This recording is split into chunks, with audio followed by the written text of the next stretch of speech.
Greeting Healthlings, welcome to my channel. Happy Monday! As you can see and hear probably, because I sound terrible, I'm sick.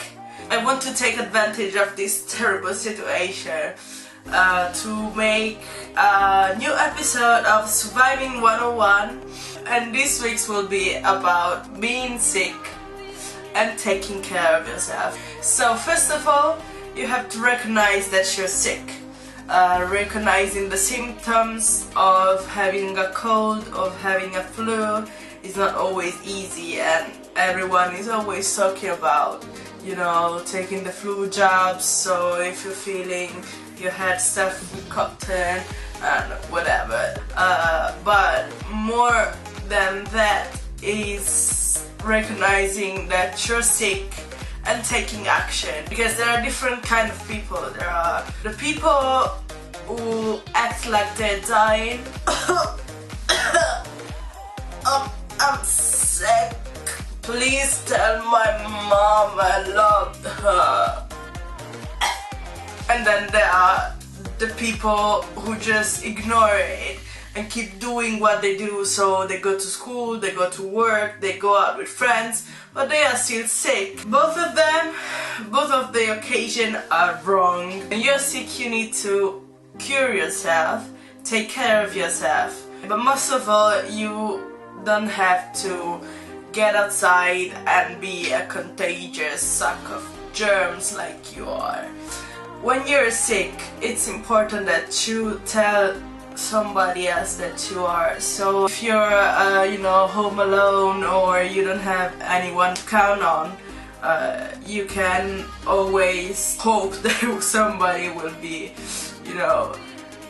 asking or guessing where you've been for the past 2 months. And if you're not dead, someone will come looking for you. So the first thing is telling somebody else, even if it's on the internet, if it's on Facebook, if it's on Twitter. The second thing is getting care of yourself, or asking for someone to help you or anything. And by the basic taking care of yourself, it's drinking a lot of liquids, eating a lot of fruits. One important thing is being clean.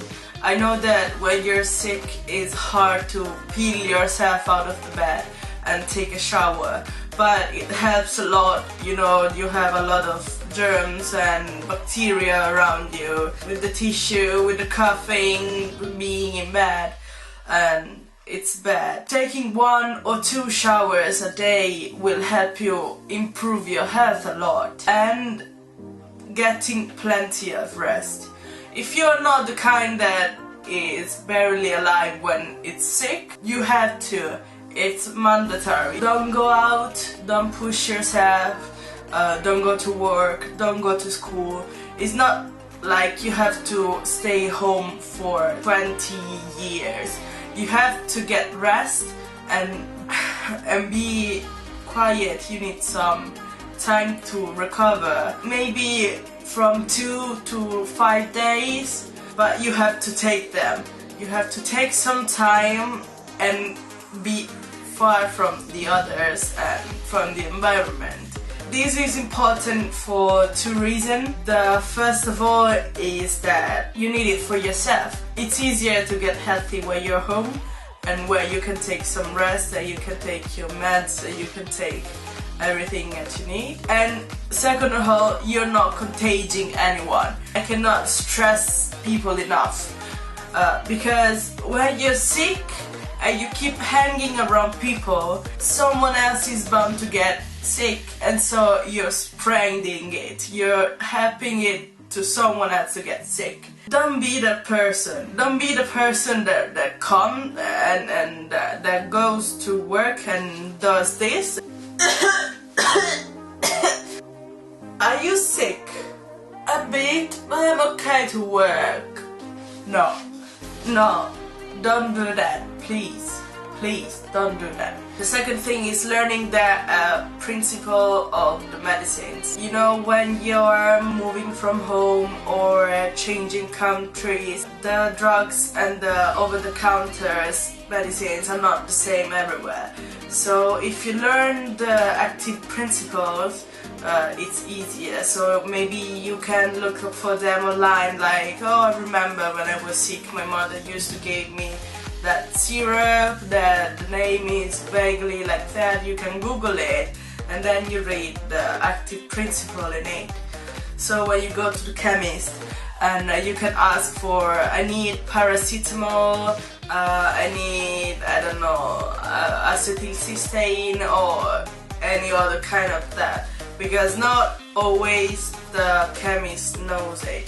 And if you're not sure, you can always ask them for what's the best medicine over the counter. The third thing would be get in touch with your doctor. You can go to the accident and emergency if you don't have your general practitioner. You can go to a walk-in clinic, but if you're sick and you have been like really sick and you are not sure what to do or what to take, you have to go in one of these facilities. Don't wait for it to go away on its own. Unluckily, we're not anymore in the 1900s, and the viruses and the germs are more persistent. So if you're not getting better after 1 or 2 days maximum, you will have to take care and look for an expert to help you. These are more or less the general rules. So it's when you get sick, test somebody, get some rest and keep yourself clean, even if it's very hard. Eat and drink a lot, learn your medicines and your chemicals. And if it's not getting better, get in touch soon with an expert. I think I've talked enough, and I hope this will get out on regularly. These are my favorite episodes to do because they are things I've learned on my own. So, you know, it's good to share your knowledge to help the other. So, comment, subscribe, send me a package of tissues because I'm almost finishing them, so you can send me a package of tissues. And see you next week. Ciao!